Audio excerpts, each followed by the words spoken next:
বিয়ে করতে এসে যখন জানতে পারল পাত্রীর বয়স এখনও 18 হয়নি, তখন মেজর তাহসিন মাহমুদ বিয়েতে নাকচ করে দিল। সে একজন প্রতিরক্ষা বাহিনীর লোক হয়ে কি করে দেশের আইন ভাঙবে? মায়ের তোড়জোড়েই বিয়ের জন্য রাজি হয়েছিল। কাজের চাপে তার অত সময় হয়ে ওঠে না পাত্রী পছন্দ করার, তাই তো সমস্ত দায়িত্ব তার মায়ের ওপরে দিয়েছিল। মায়ের ওপর তার সম্পূর্ণ আস্থা ও বিশ্বাস ছিল মায়ের পছন্দ তার জন্য উত্তম হবে। কিন্তু তার মা যে কী করে এত বড় একটা ভুল করে ফেলল সেটাই তার মাথায় ঢুকছে না। মেয়েটা নাকি দেখতে শুনতে বেশ সুন্দরী, যদিও সে এখনও দেখেইনি। মায়ের কাছে থেকে শোনা মায়ের নাকি বেশ পছন্দ হয়েছে, কিন্তু মেইন সমস্যাই তো মেয়ের বয়স 18 হয়ে প্রায় 1 বছর বাকি। এটাই সে কিছুক্ষণ পর্বে জানতে পেরেছে যখন কাজী বিয়ে পড়াতে এসেছে তখন। আর জানা মাত্রই পুরো এক ঘর লোকের সামনে সে এক বাক্যে বলে দিল সে বাল্য বিবাহ করতে পারবে না। তার এই কথা শুধুমাত্রই ঘরে হুটগোল শুরু হয়ে গেল। তাহসিনের বাবা তাজউদ্দিন মাহমুদ ছেলের উদ্দেশ্যে বললেন, এসব কি বলছো তুমি? ছেলে মানুষই হচ্ছে নাকি? তাহসিন গমগমে কণ্ঠে বলল, যা বলছি ঠিক বলছি। আমি এই বিয়ে করতে পারবো না। বাল্য বিয়ে করা আমার পক্ষে অসম্ভব। তাজউদ্দিন ছেলেকে বোঝানোর উদ্দেশ্যে বললেন, বোঝার চেষ্টা করো, এই মুহূর্তে বিয়েটা ভাঙলে মেয়েটার মনে ব্যাড ইফেক্ট পড়বে। আশেপাশে মানুষ কুরুচিপূর্ণ কথা শুনে মেয়েটা ডিপ্রেশনে ভুগবে। মেয়েটার বাচ্চা মনে বেশ আঘাত হানবে। নিজের কথা না ভেবে মেয়েটার কথা একটু ভাবো। তাহসিন বলল, মেয়েটার বয়স সবে 17, ওর এখন পড়াশোনা করার বয়স। এত ছোট বয়সে বিয়ে করবে কেন ও? দেখো, তাহসিন হাত উঁচু করে বাবাকে থামতে ইশারা করে বলল, বাবা, আমি এক কথা দুবার বলতে পছন্দ করি না। যখন বলেছি বাল্যবিবাহ আমি করব না, তখন করবই না। তাই শুধু শুধু জোর করো না। ওর কথা শুনে ঘর জুড়ে এক হুলস্থুল কাণ্ড যেন বেঁধে গেছে। পাড়া প্রতিবেশীরা এখনই কানাঘুষা করছে রোদেলার বিয়ে ভেঙে গেছে। এমন সময় তাহসিনের মা নাজমা বেগম তাহসিনের কাছে এসে তাহসিনকে ডেকে বাহিরে নিয়ে যায়। বাহিরে একটু নিরিবিলি জায়গায় এসে দাঁড়ায়, যেখানে মানুষের কোলাহল নেই। তাহসিন মায়ের কাছে এসেই বলল, মা, তুমি জেনে শুনে কেন এখানে আমায় বিয়ে ঠিক করলে? ও আমার থেকে কতটা ছোট সে খেয়াল কি তোমার আছে? ওর মাত্র 17 চলছে আর আমি 29-এর কোঠায়। শুনে শুনে 12 বছরের ছোট একটি মেয়েকে বিয়ে করব আমি? তাও কিনা যে মেয়ের বিয়ের বয়সটাও এখনও হয়নি। নাজমা বেগম ছেলেকে শান্ত কণ্ঠে বললেন, দেখো, মেয়েটাকে আমার বেশ মনে ধরছে। 1 বছরের জন্য আহামরি ক্ষতি হয়ে যাবে না। আর আমি শিওর তুমি মেয়েটাকে একবার দেখলে চোখ ফেরাতে পারবে না। তাহসিন, মা, ওর এখন পড়াশোনা করার বয়স, বিয়ে করে সংসার করার বয়স নয়। নাজমা বেগম পেতে রাখা চেয়ারে ছেলেকে বসতে ইশারা করলেন। তাহসিন ধপ করে বসল। নাজমা বেগম ছেলের মাথায় হাত বুলিয়ে দিয়ে বললেন, হ্যাঁ, আমি জানি ওর এখন পড়াশোনা করার বয়স, আর সেই জন্য তো তোমার সাথে বিয়ে দিয়ে নিয়ে যাচ্ছি। রোদেলা তো সবে এসএসসি দিল, রেজাল্ট বের হলে আমাদের ওখানে ভালো দেখে একটা কলেজে ভর্তি করিয়ে দেব। ব্যাস হয়ে গেল। তাহসিন বিরক্তি শ্বাস ফেলে বলল, উফ মা, পড়াশোনার সাথে বিয়ের কী সম্পর্ক? ও কি বিয়ে ছাড়া পড়াশোনা করতে পারবে না?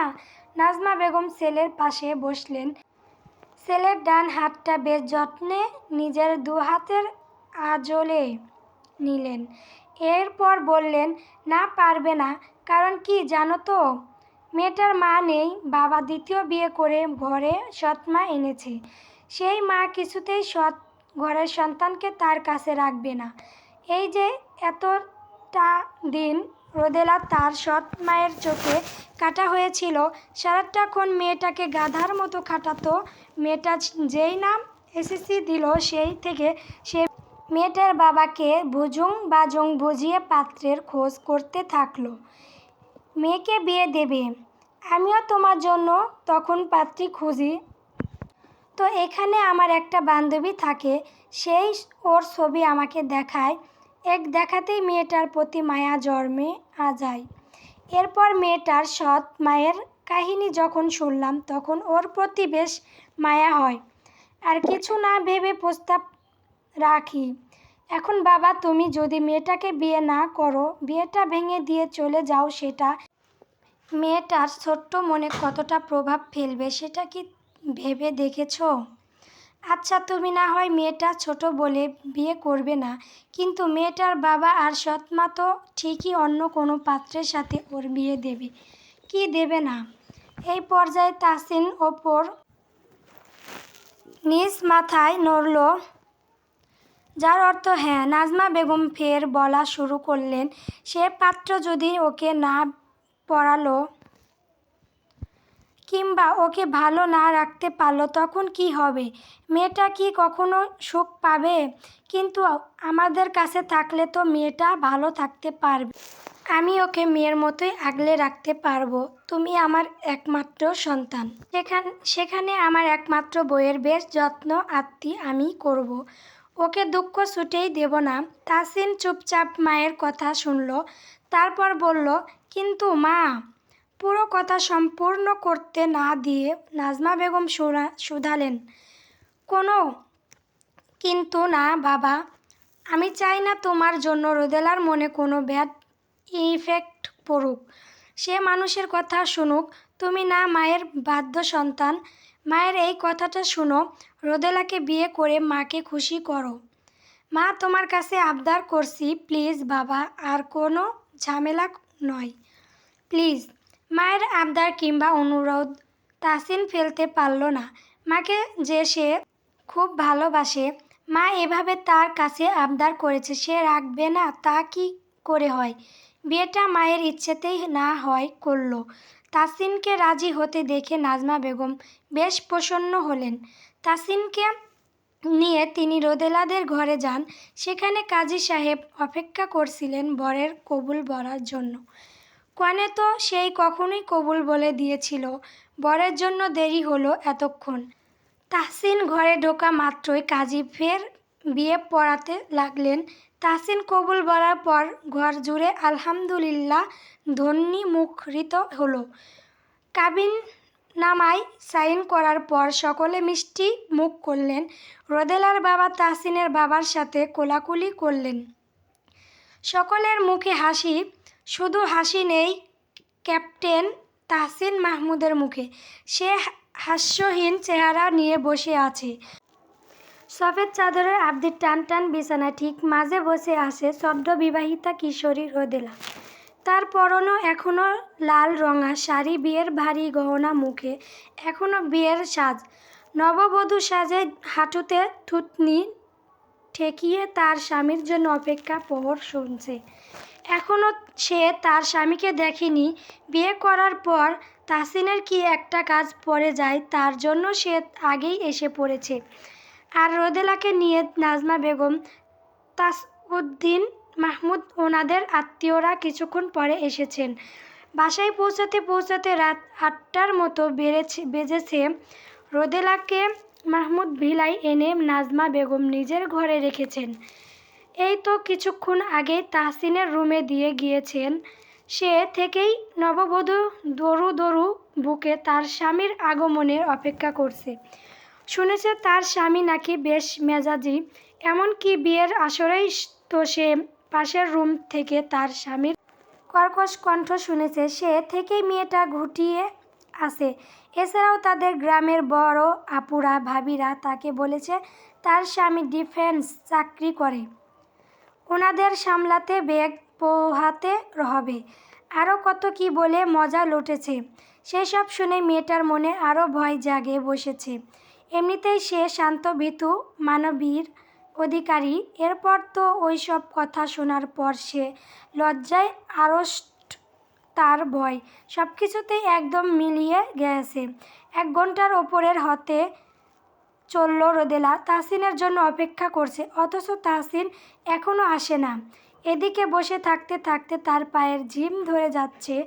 এই ভারী সাজে কিশোরীর প্রায় বেহাল দশা।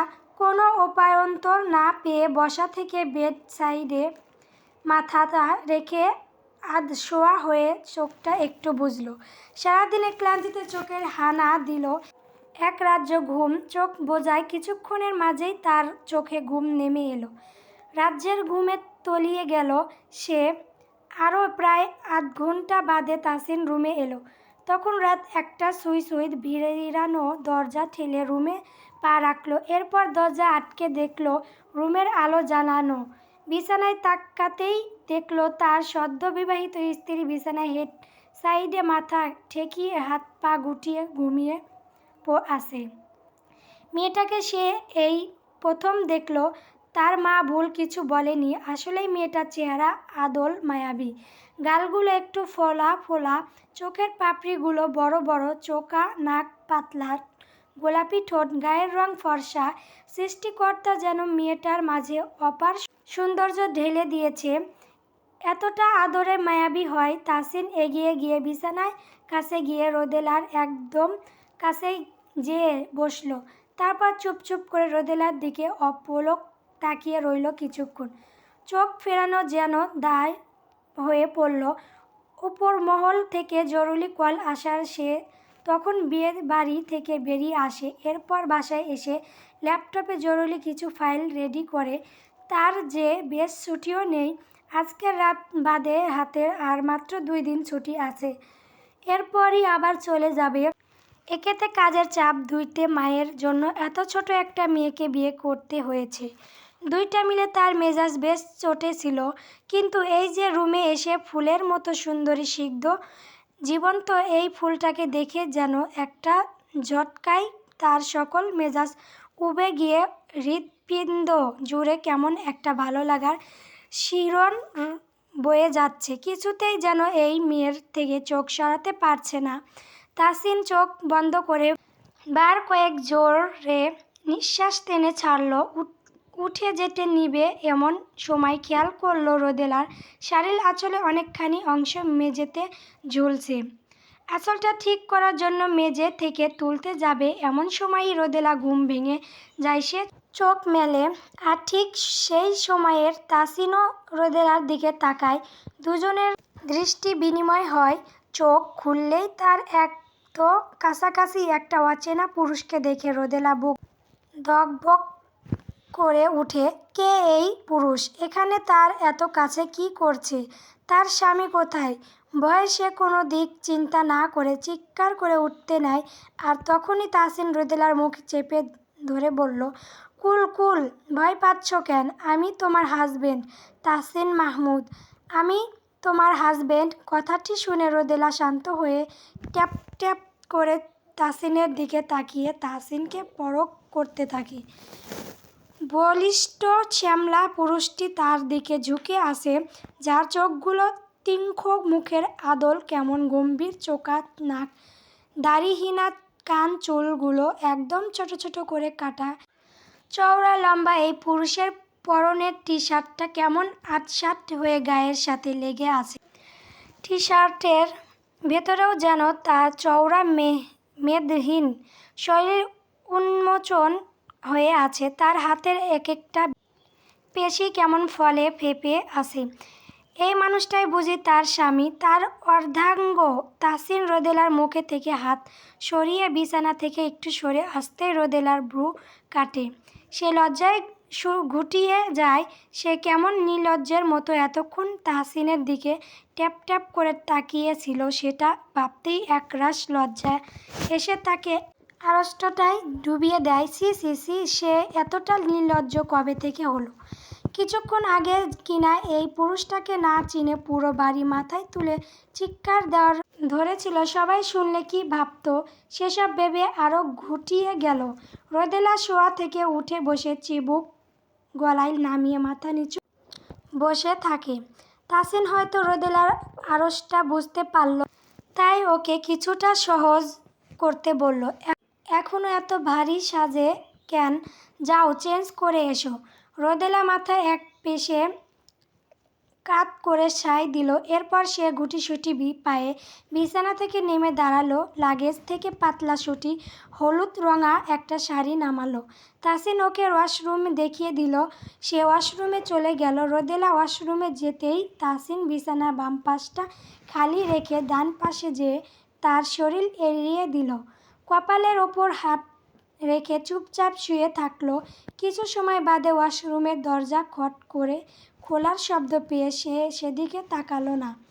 এভাবেই শুয়ে থাকলো প্রায় অনেকক্ষণ পরও বিছানা কারো অস্তিত্ব না পেয়ে কপাল থেকে হাত সরিয়ে তাকালো আর দেখতে পেল হলুদ শাড়ি পরিহিত মায়াবী মুখখানা, যে কিনা বিছানা কাছ ঘেঁষে চুপচাপ দাঁড়িয়ে আছে। তা দেখে তাসিন শোয়া থেকে উঠে বসল। হাস্যহীন চেহারায় রোদেলার উদ্দেশ্য বলল, কি হলো, দাঁড়িয়ে কেন? রোদেলা চুপ করে মাথা নিচু করে পায়ের নখ দিয়ে মেজে খুঁড়ছে। তাসিন ফের বলল, এনি প্রবলেম? এক বেড শেয়ার করতে প্রবলেম হলে বলো, অন্য রুমে যাচ্ছি। রোদেলা বলল, না মানে সেটা নয়। তাহলে? রোদেলা মিনমিন করে বলল, আসলে আমার অন্ধকারে ঘুমাতে ভয় লাগে, এর ওপর নতুন একটা জায়গা, তাই আর কি। তাহসিন বলল, ও এই ব্যাপার, তুমি শুয়ে পড়ো, আমি ডিম লাইট জ্বালিয়ে দিচ্ছি। আসলে ফকফকে আলোতে আমি ঘুমাতে পারি না, তাই লাইট তো আর জ্বালিয়ে রাখা সম্ভব নয়। পুরোপুরি রুম যাতে অন্ধকার না হয় সেজন্য ডিম লাইট জ্বালিয়ে দিচ্ছি। আশা করি আর কোনো সমস্যা হবে না। রোদেলা এক পাশে মাথা নাড়ল। বিছানায় এক কোণে সে শুয়ে পড়ল। তাহসিন ঘরের লাইট অফ করে ডিম লাইট অন করে দিল। সেটা ঘর পুরোপুরি অন্ধকার হওয়ার হাত থেকে বাঁচালো। তাহসিন বিছানায় পিঠ এলাতে এলাতে বলল, ঘুমিয়ে পড়ো। রোদেলা চুপচাপ শুনল আর ভাবল সে শুধু শুধু ভয় পাচ্ছিল। তার প্রতিবেশী বড় আপুদের কথা শুনে সে শুধু শুধু ভয়ে টাউমুর হয়েছিল। যাক, একটুখানি হলেও তো ভয় কাটল। মানুষটা আসলে খুব একটা খারাপ নয়, শুধু মুখটাই কেমন গম্ভীর করে রাখে, একটু হাসেও না। কিন্তু রোদেলা তো আর এরকম মানুষ পছন্দ নয়। যাদের মুখে হাসি লেপ্টে থাকে সেই সব মানুষই পছন্দ। যাক, ব্যাপার না। রোদেলা অনেকক্ষণ ধরে এপাশ ওপাশ করতে থাকলো, তবে তার চোখে ঘুম ধরা দিল না। বাড়ির কথা বেশ মনে পড়ছে, বিশেষ করে তার সৎ বোনের কথা। তার মাটা খারাপ হলে কি হবে, তবে বোনটা ছিল তার নেওটা। তাকে ছাড়া কিচ্ছুটি বুঝতো না। বোনটা বয়স সবে 10। ওই বোন আর সেই সময় একসাথে ঘুমাতো। সে গল্প শোনাতে শোনাতে বোনকে ঘুম পাড়াতো। দুজন দুজনকে ঝাপটে ধরে ঘুমাতো। সেই অভ্যাসই সে রয়ে গিয়েছে। কাউকে জড়িয়ে না ধরলে তার যে ঘুমই ধরা দেয় না। তখন কি করে যেন ঘুমটা চোখে এসে পড়ল। এখন তো আর ঘুমই আসছে না। পাশেই তার সদ্য বিয়ে করা বর ঘুমাচ্ছে। তার সাথে দুটো ভালো করে কথাও হয়নি। এতেই সে কি করে এই পুরুষকে জড়িয়ে ধরবে, ভাবতেই তো লজ্জা লাগে। এদিকে বাহিরে অজানা কত পোকা পাখি ডাকছে, তাতেই যেন তার শরীরে হিম ধরে যাচ্ছে। রোদেলা মাথা ঘুরিয়ে পাশ ফিরে তাকালো। দেখতে পেল তাহসিন শতান হয়ে ঘুমাচ্ছে। রোদেলা আর কিছু না ভেবে একটুখানি এগিয়ে তাহসিনের বাম হাতের একটা আঙ্গুল তার মুঠোতে পুরল। তাহসিনের আঙ্গুল স্পর্শে করতেই যেন তার মাঝে কেমন একটা অনুভূতি হানা দিল। হৃৎপিণ্ডটা যেন কেঁপে উঠল। হাতটাও তার কেমন থরথর কাঁপছে। সব কিছু ধরে ঠেলে সে চোখ বুজল। তাহসিনের আঙ্গুলটা নিজের হাতের মুঠোতেই নিয়ে ঘুমানোর চেষ্টা করল। একটা সময় ঘুমিয়ে পড়ল। তার ঘন ঘন নিঃশ্বাসের শব্দে যখন পড়তে থাকলো, তখনই তাহসিন চোখ খুলে পাশে তাকালো। সে চোখে বুজে থাকলেও তার ঘুম তখনই হানা দেয়নি। আর তখনই রোদেলা তার আঙ্গুল মুঠোতে পড়ে সবটাই সে বুঝতে পারল।